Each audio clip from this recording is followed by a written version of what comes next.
வணக்கம். இன்னைக்கு வீடியோவில் நவ கிரகங்களின் இளவரசன் வித்யாகாரகன் கலைகளில் ஒருவர் உயர்ந்த இடத்திற்கு வருவதற்கும் புத்திசாலித்தனத்தில் மிகப்பெரிய ஒரு இடத்திற்கு வருவதற்கும் சாதுரியமான ஆள் அப்படிங்கிற பெயர் வாங்குவதற்கும் சமயோகித புத்தியால் பல்வேறு காரியங்களை சாதித்துக் கொள்ளும் சாதுரியமிக்க ஒரு நபராக வருவதற்கு இந்த வித்யாகாரகனான புதனின் அனுகிரகம் ரொம்ப ரொம்ப ரொம்ப முக்கியம். நம்ம குரு பயிற்சியை பார்க்கிறோம், சனி பயிற்சியை பார்க்கிறோம், ராகு கேது பயிற்சியை கூட பார்க்கிறோம். ஆனால் புதன் பெயர்ச்சிக்கு அவ்வளவு முக்கியத்துவம் கொடுக்கறது இல்லை. ஆனா ரொம்ப ரொம்ப முக்கியமான கிரகம். எல்லா கிரகங்கள் கொடுக்கக்கூடிய பலன்களை நம்ம அனுபவிக்கிறதுக்கும் அந்த பலன்கள் நமக்கு முழுசா வந்து சேருவதற்கும் இந்த புதனின் அனுகிரகம் ரொம்ப ரொம்ப ரொம்ப முக்கியம். ஒருத்தர் நடிப்புல உயர்ந்த இடத்துக்கு வரார், பாடல் பாடுவதில் வித்தகராக இருக்கிறார், பாடல் எழுதுவதில் வல்லவர், இசை அமைப்பதில் மிக சிறந்தவர், இவர் சர்க்கஸ்ல ஒரு மிகப்பெரிய கலைஞர், எல்லோரையும் மயக்குவதில் மிகப்பெரிய ஆள், இவர் ஒரு மிகப்பெரிய மெஜிஷியன், இவர் மிமிக்ரி ஆர்டிஸ்ட், இப்படியெல்லாம் ஒரு தனி திறமையால் ஒருவர் பெயர் வாங்குறார். அவரின் தன் திறமையால் மட்டுமே வெற்றி அடைகிறார்னா அந்த இடத்துல புதனின் அனுகிரகம் கண்டிப்பா இருக்கணும். உங்க ஜாதகத்துல புதன் வலிமையாக இருக்கும் பொழுது நீங்கள் செய்யக்கூடிய காரியங்கள் தோல்வியின் நிலைக்கு கூட போயிட்டு அந்த விளிம்புக்கு போயிட்டு மீண்டும் திரும்பி வெற்றி அடைவதற்கு இந்த புதன் மிக பெரிய அளவில் உதவிகரமாக இருப்பார். அதனாலதான் ஜோதிடத்திலையும் சரி, விளையாட்டாக கிராமத்திலும் அதிகமா பயன்படுத்துறது. பொன் கிடைத்தாலும் புதன் கிடைக்காதுன்னு. அதுக்கு காரணமே பொன்னோ பொருளோ கிடைப்பது கூட ஈஸி, ஆனா இந்த புதனின் அனுகிரகம் கிடைக்கிறது கஷ்டம்னு அர்த்தம். அப்படிப்பட்ட இந்த புதன் ஜனவரி 4ஆம் தேதி காலை 11:55க்கு விருச்சிக ராசியிலிருந்து தனுசு ராசிக்கு பயிற்சி ஆகிறார். இந்த புதன் 30 நாட்கள் ஒரு ராசியில் இருப்பார். அப்ப தனுசு ராசியில் 30 நாட்கள் இருந்து பல்வேறு மாற்றங்களை, பல்வேறு குணங்களை, பல்வேறு தனி திறமைகளை ஒவ்வொருவருக்கும் வாரி வாரி வழங்க போகிறார். இந்த புதன் தான் தொழிலில் கணினியை இயக்கக்கூடிய தொழிலை குறிக்கக்கூடியவர். அக்கௌண்டன்ட் சொல்லக்கூடிய இந்த கணக்கு வழக்குகளை பார்க்கக்கூடியவர்கள், ஆடிட்டர்கள், இது எல்லாமே இந்த புதனின் தொழில வரும். புரோக்கரேஜ் பண்ணக்கூடியவர்கள், கன்சல்டன்ட், இவங்க எல்லாமே இந்த புதனின் காரகத்துவத்தில் வரக்கூடியவர்கள். இந்த புதன் தான் கலைத்துறையை குறிக்கக்கூடியது. புதன் கணினியில் நீங்க என்ன ஒரு வித்தகராக இருந்தாலும், ஒரு சிலர் செல்போன்ல ஒரு சில விஷயத்தை நம்ம சொல்லி கொடுக்காமையே அவங்களே பார்த்து ஈஸியா கத்துக்குவாங்க. அதனாலதான் மிதுன ராசி, கன்னி ராசியில் பிறந்தவர்கள் ஒரு விஷயத்தை ஈஸியா கத்துக்குவாங்க. ஒரு விஷயத்தை பார்த்ததை உடனே அப்படியே செய்ய முயற்சி செய்வாங்க. அந்த முயற்சியில அவங்க மற்றவங்களை விட நல்ல பலன் பெறுவாங்க, மற்றவர்களோட பாராட்டையும் பெறுவார்கள். அதுக்கெல்லாம் காரணம் அவர்களின் ராசி அதிபதி புதன். இந்த புதன் அளவில் சிறிய கிரகம். இப்ப நவ கிரகங்கள் சிறிய கிரகம்னா அது இந்த புதன் தான். இந்த புதன் யாருக்கெல்லாம் வலுவா இருக்கோ அவர்கள் எந்த நேரத்திலையும் எவ்வளவு பெரிய சிக்கலையும் ஈஸியா ஜெயித்து வெளியில் வந்து விடுவார்கள். இவரை போல ஒருத்தர் இல்ல, இந்த திறமை போல் இன்னொரு திறமை உள்ள நபரை இந்த உலகத்தில் பார்க்க முடியாது அப்படிங்கிற பெயரை யாரெல்லாம் பெறாங்களோ, அது பாடல், இசை, பாட்டு, நடனம், சிற்பி, மிமிக்ரி, மேடை நாடக கலைஞர்கள் அல்லது எந்த துறையில் தனித்துவமாக யார் இருந்தாலும் அவர்களுக்கு கண்டிப்பாக ஜாதகத்தில் புதன் வலிமையாக இருக்கும். அப்படிப்பட்ட இந்த புதன் என்னென்ன பலன்களை எப்படியெல்லாம் தரப்போகுது, யாருக்கெல்லாம் அதிர்ஷ்டத்தை அள்ளி தரப்போகுது அப்படிங்கறத தான் நாம இன்னைக்கு இந்த வீடியோல டீட்டெயிலா பார்க்க போறோம். இந்த நவ கிரகங்கள்ல புதன் ஒண்ணுதான் சூரியனுக்கு மிக அருகிலேயே பயணம் செய்யும். நிறைய பேர் ஜாதகத்துல சூரியன் புதன் சேர்ந்து இருக்கும், அல்லது சூரியனும் புதனும் பக்கத்து பக்கத்திலேயே இருக்கும். அதுக்கு காரணம் சூரியனை மையமாக வைத்து சுழலக்கூடிய கிரகம் இந்த புதன். நவ கிரகங்களில் சூரியனின் வெப்பத்திற்கு எதிரில் மிக அருகில் இருக்கக்கூடிய கிரகம் புதன். நீங்க நவ கிரகங்களை போய் நீங்க கோவில்ல சுத்தி வரும்போது பார்க்கலாம், சூரியன் கிழக்கு திசை பார்த்து நிறைய கோவில்கள்ல வச்சிருப்பாங்க.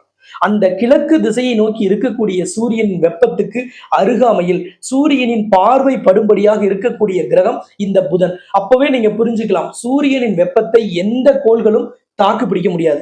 ஆனால் இந்த புதன் சூரியனின் வெப்பத்தோடு இருந்து பல்வேறு பலன்களை கொடுக்கக்கூடியவர். அப்படிப்பட்ட இந்த புதன் சூரியனோடு தனுசு ராசியில் ஜனவரி 4ஆம் தேதி போய் இணைவு பெறுகிறார். இந்த ஜனவரி 4ஆம் தேதி சூரியனோடு புதன் இணைவதற்கு ஒரு மிகப்பெரிய யோகம் உண்டு. அந்த யோகத்துக்கு பெயர் புதாதித்ய யோகம். புதன் பிளஸ் ஆதித்யன் அப்படின்னா சூரியன். ஆதித்யன் அப்படின்னாலே சூரியன். அப்ப புதனும் சூரியனும் இணைந்து கொடுக்கக்கூடிய இந்த யோகத்திற்கு பெயர் புதாதித்ய யோகம். இந்த புதாதித்ய யோகம் யாருக்கெல்லாம் கிடைக்குதோ அவர்களெல்லாம் ஒரு கலையில் வித்தகராக, தீர்க்க முடியாத பிரச்சனையை தீர்ப்பதில் வல்லவராக, இவ்வளவு நாள் விடை கிடைக்காத ஒரு சிக்கலுக்கு, இடியாப்ப சிக்கலுக்கு விடை கண்டுபிடிக்கக்கூடிய அமைப்பை இந்த புதாதித்ய யோகம் ஏற்படுத்தி தரும். புதனை அசால்ட்டா எடுத்துக்கிறதை விட புதனின் நெளிவு சுழிவுகளை, புதனை கவனமாக எடுத்துக்கொண்டால் அவர்கள் வாழ்க்கையில் உச்சபட்ச வெற்றியை அடையலாம். எந்த தடை வந்தாலும் சரி, 7.5 சனியோ அஷ்டம சனியோ ராகுவோ கேதுவோ எந்த கிரகம் தோஷம் கொடுத்தாலும் அந்த தோஷத்திலிருந்து அப்படியே ரொம்ப நளினமாக வளைஞ்சு நெளிஞ்சு நம்ம வாழ்க்கையில வெற்றி அடைவதற்கு இந்த புதனின் அனுகிரகம் ரொம்ப ரொம்ப ரொம்ப அவசியம். இந்த புதன் ஒரு மனிதனின் இளமையான தோற்றத்தை குறிக்கக்கூடியவர். கிரகங்களில் சிறிய கிரகமாக இருப்பதாலும் இந்த கிரகம் மிக மிக மிக இளமை தோற்றத்தை கொடுக்கக்கூடியது. யார் ஒருவரின் ஜாதகத்தில் புதன் வலிமையாக இருக்கோ அவர்கள் 60 வயதில் கூட ரொம்ப இளமையான தோற்றத்தோடு காணப்படுவார்கள். மார்க்கண்டேயருக்கு இந்த புதனின் அனுகிரகம் பெரிய அளவில் இருந்ததால் அவரை என்றும் மரணத்தை காணாத மார்க்கண்டேயர்னு சொன்னோம். அப்படிப்பட்ட இந்த புதன் பல்வேறு ஏற்றங்களை, பல்வேறு மாற்றங்களை, பல ராசிக்கு தீராத சிக்கல்களை தீர்த்திருக்கு, பல்வேறு ராசிக்கு இன்னல்களை நீக்கியிருக்கு, பல்வேறு ராசிக்காரர்களை ஒரு துறையில் நம்பர் 1 பொசிஷனை கொடுக்கிறது இந்த புதன் தான். இது உங்களுக்கு என்ன தரப்போகுது, உங்களுக்கு என்ன ஏற்றத்தை தருது? இந்த புதாதித்ய யோகம், இந்த சூரியனும் புதனும் சேர்ந்து உங்கள் வாழ்க்கையில் இந்த 30 நாளில் எண்ணற்ற மாற்றத்தை, ஏராளமான மாற்றத்தை, அருமையான வாய்ப்புகளை, பல்வேறு வாய்ப்புகளை பிரகாசமாக தருவார்கள். அதை சரியாக பயன்படுத்தினால் பல நபர்கள் லைஃப்ல செட்டில் ஆகிறதுக்கு காரணமான யோகம். இந்த சேனலை ஃபர்ஸ்ட் டைம் பாக்குறீங்கன்னா சப்ஸ்கிரைப் பண்ணாம இருந்தா சப்ஸ்கிரைப் பண்ணிடுங்க. பெல் பட்டன்ல ஆல் ஆப்ஷன் கொடுத்துடுங்க. இதை மற்ற உறவினர்கள் நண்பர்களுக்கும் ஷேர் பண்ணுங்க. அது வாட்ஸ்அப், ஃபேஸ்புக், இன்ஸ்டாகிராம், ட்விட்டர் எதுல வேணாலும் ஷேர் பண்ணி சப்போர்ட் பண்ணுங்க. நாம இப்ப இந்த வீடியோக்குள்ள போலாம். தனுசு ராசிக்கு 7ஆம் இடத்திற்கும் 10ஆம் இடத்திற்கும் அதிபதி புதன். இவர் உங்க ராசிக்குள்ள வருகிறார். அப்ப 7ஆம் அதிபதியும் 10ஆம் அதிபதியும் ராசிக்குள் வரும் பொழுது, அதிலும் புதாதித்ய யோகத்தை சூரியனோடு சேர்ந்து நிகழ்த்தும் பொழுது இந்த யோகம் எதையெல்லாம் தரும்?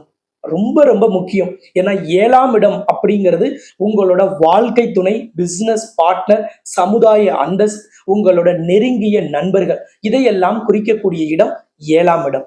10ஆம் இடம் என்பது தொழில் ஸ்தானம், வேலை ஸ்தானம், கர்மஸ்தானம், அன்றாட அலுவல்களை குறிக்கக்கூடிய இடம் 10ஆம் இடம். அப்ப இந்த 7ஆம் இடத்திற்கும் 10ஆம் இடத்திற்கும் அதிபதியான புதன் உங்க ராசிக்குள் வந்து 9ஆம் அதிபதியான யோக ஸ்தானாதிபதியான சூரியனோடு, அதாவது ராஜ கிரகம், நவ கிரகங்களில் ராஜ கிரகமான சூரியனோடு இணைந்து புதாதித்ய யோகத்தில் உங்களுக்கு எண்ணற்ற மாற்றத்தை தரப்போகுது. ஏராளமான வாய்ப்புகளை தரப்போகுது. தொழில்ல முடங்கி கடந்தமா மீண்டு வந்துருவோம். வியாபாரத்துல சரக்குகள் விற்காம இருக்கா, விற்று தீர்ந்துடும். திருமணம் அமையலையா, நல்ல வரன் அமையும், மனதுக்கு பிடித்த வரன் அமையும். இவ்வளவு நாள் வரன் பார்க்கிறோம், பதில் சொல்லல, நாளைக்கு சொல்றோம் நாளைக்கு சொல்றோம்னு சொன்னாங்க, ஆனா சொல்லலைன்னா அவங்களே உங்களுக்கு போன் பண்ணுவாங்க. ஏற்கனவே திருமணமான தம்பதியினருக்குள்ள ஏதாவது கருத்து வேறுபாடு இருக்கு, வழக்கு நடக்குது, குடும்ப நல நீதிமன்றத்துல வழக்கு நடக்குது, விவாகரத்தை எதிர்நோக்கி காத்துட்டு இருக்கோம்னா மீண்டும் பேச்சுவார்த்தையின் மூலம் கசப்புகளை மறந்து உங்களோட வாரிசுகளை நினைத்து, எதிர்காலத்தை நினைத்து, நீங்க ஏற்கனவே திருமண வாழ்வில் நுழைந்த அந்த தருணங்களை எல்லாம் எண்ணி பார்த்து மீண்டும் நீங்க இணைந்து வாழும் ஒரு உன்னத வாய்ப்பை இந்த புதாதித்ய யோகம் தனுசு ராசிக்கு ஏற்படுத்தி தரும். 10ஆம் இடத்துக்கு அதிபதியும் புதனே. அப்ப தொழிலில் நவீன தொழில்நுட்பத்தை புகுத்துறது, மார்க்கெட்டிங்கில் ஒரு புதிய யுக்தியை கடைபிடிப்பது. மார்க்கெட்டிங்கை குறிக்கக்கூடிய கிரகமும் இந்த புதனே. அதனால இந்த புதன் யோகாதிபதி சூரியனோடு இணைந்திருப்பதால் நீங்க மார்க்கெட்டிங்கில் ஒரு புதிய புரட்சியை செய்வீர்கள். நீங்க மார்க்கெட்டிங் ஏஜென்சியவே நடத்துறவங்களா இருந்தா கண்டிப்பாக இப்ப உங்களோட கஸ்டமர் எண்ணிக்கை பன்மடங்கு பெருகும். எந்த தொழில் செஞ்சாலும், என்ன வியாபாரத்தில் இருந்தாலும், குறிப்பாக கமிஷன் பேசிஸ்ல இருக்கீங்க, ஐடி துறையில இருக்கிறீங்க, கணினியை வைத்து நீங்க தொழில் செய்யக்கூடியவர்களாக நேரடியாகவோ மறைமுகமாகவோ இருக்கிறீங்களா, உங்களுக்கு மிகப்பெரிய மாற்றம். 10ம் 10ஆவதுக்கு தனுசு ராசிக்கு 11ஆம் அதிபதி சுக்கிரன். இந்த 11ஆம் அதிபதி தான் ஒருவரோட கலை எண்ணத்தை, கலை ஆற்றலை, கலை திறமையை, கலை படைப்பை குறிக்கக்கூடிய கிரகம்.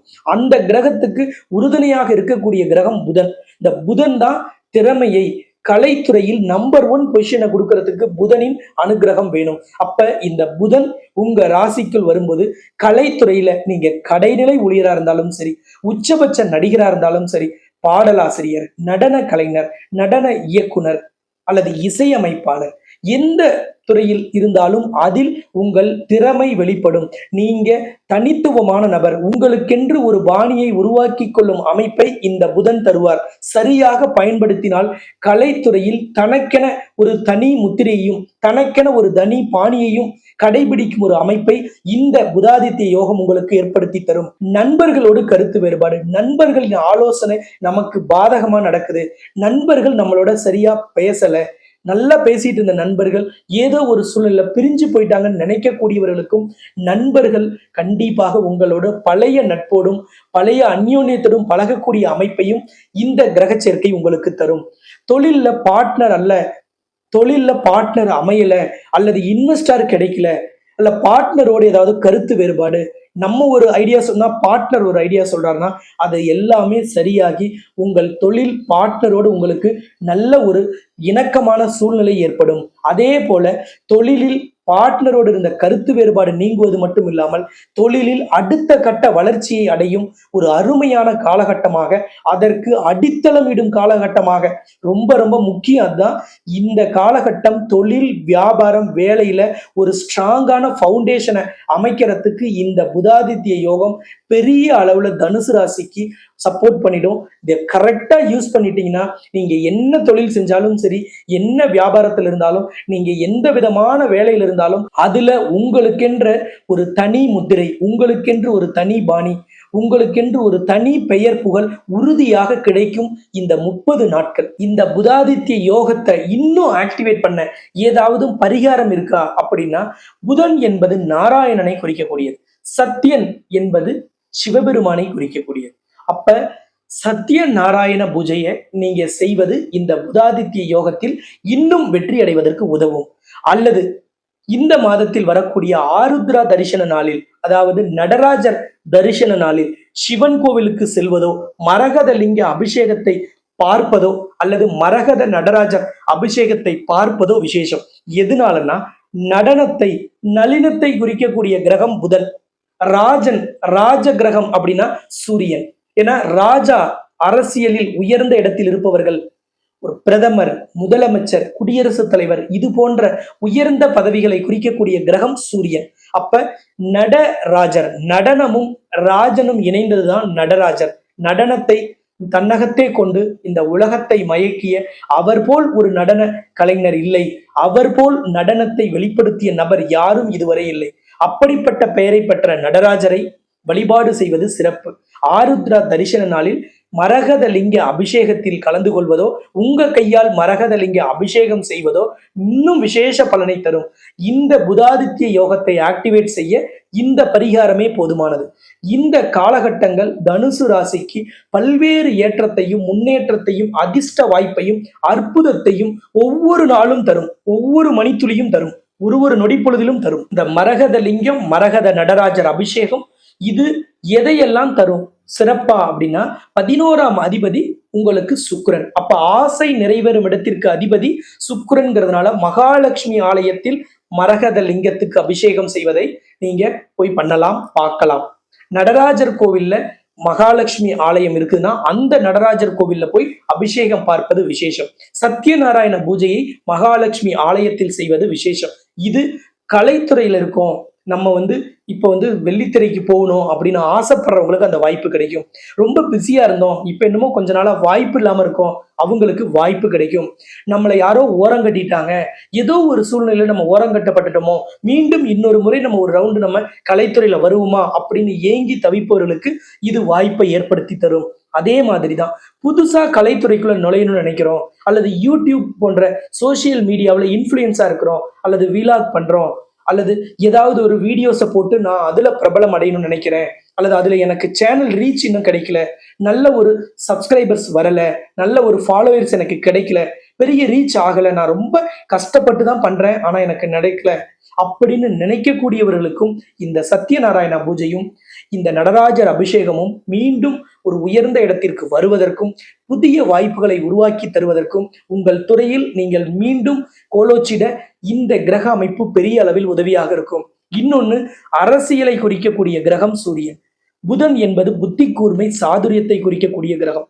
அப்ப தனுசு ராசியை சார்ந்த அரசியல்வாதிகள் இந்த காலகட்டத்தில் நீங்க அரசியல்ல ஓரங்கட்டப்பட்டிருக்கீங்க, அல்லது உங்களுக்கு உழைப்புக்கேற்ற ஒரு பலன் பதவி கிடைக்கல, அல்லது கட்சியில உங்களுக்கு அங்கீகாரம் கிடைக்கல, கட்சியில இருந்து நீங்க விலக்கி வைக்கப்பட்டிருக்கீங்கன்னா, நீங்க எல்லாம் மிகப்பெரிய ஒரு ஐடியாவை இப்ப இம்ப்ளிமெண்ட் பண்ணி நீங்க மீண்டும் இழந்த இடத்தை மீண்டும் பெறுவதற்கு இந்த கிரக அமைப்பு பெரிய அளவில் உதவியா இருக்கும். அப்ப அரசியலில் நான் ஓரங்கட்டப்பட்டுட்டேன், புறக்கணிக்கப்பட்டுட்டேன், நான் யாராலையாவது பழிவாங்கப்பட்டுட்டேன்னா, அப்படி இருக்கக்கூடியவர்கள் தனுசு ராசியை சார்ந்த அரசியல்வாதிகளுக்கு இந்த காலகட்டம் உங்களுக்கு நியாயம் கேட்கும் காலகட்டம், உங்களுக்கு விடை கிடைக்கும் காலகட்டம், உங்களுக்கு இழந்ததை மீட்கும் காலகட்டம்.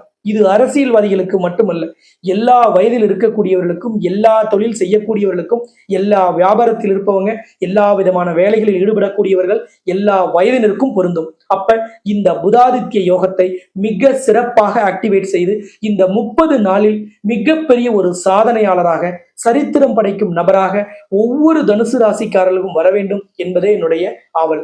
நீங்க சத்யநாராயண பூஜை மகாலட்சுமி கோவில்ல செய்யணும், எப்படி செய்யணும் அப்படின்னு சந்தேகம் இருக்கா? அல்லது மரகத லிங்கத்துக்கு உங்க கையால் அபிஷேகம் செய்யணும், ஆனா எங்க செய்யறதுன்னு தெரியலையா? ஸ்கிரீன்ல தெரியற நம்பரை கான்டாக்ட் பண்ணுங்க, உங்களுக்கு சரியான வழிகாட்டுதல் கிடைக்கும். அதை தெரிஞ்சுக்கிட்டு இந்த 30 நாளை சிறந்த நாட்களாக பயன்படுத்துங்க. உங்கள் நாட்கள் ஒவ்வொன்றும் உங்களுக்கு பொன்னான நாட்களாக, உங்களுக்கு ஏற்றம் தரும் நாட்களாக, முன்னேற்றம் தரும் நாட்களாக உறுதியாக இருக்கும். உங்கள் ஒவ்வொருவரின் வாழ்க்கையிலும் உறுதியான ஒரு மாற்றம் உடனடியாக நடக்க நடராஜரை பிரார்த்தனை செய்து தாய் மகாலட்சுமியை வணங்கி இந்த வீடியோவை நிறைவு செய்கிறேன். இதேபோல் சிறந்த இன்னொரு வீடியோவில் மீண்டும் சந்திக்கும் வரை உங்களிடமிருந்து விடைபெறும் நான் ஜோதிட ரத்னா, ஜோதிட கலாநிதி, ஜோதிட செம்மல், மகாலட்சுமி உபாசகர், ஸ்ரீலஸ்ரீ டாக்டர் ராம் பரிமளம் ஆச்சாரிய குருஜி. நன்றி, வணக்கம்.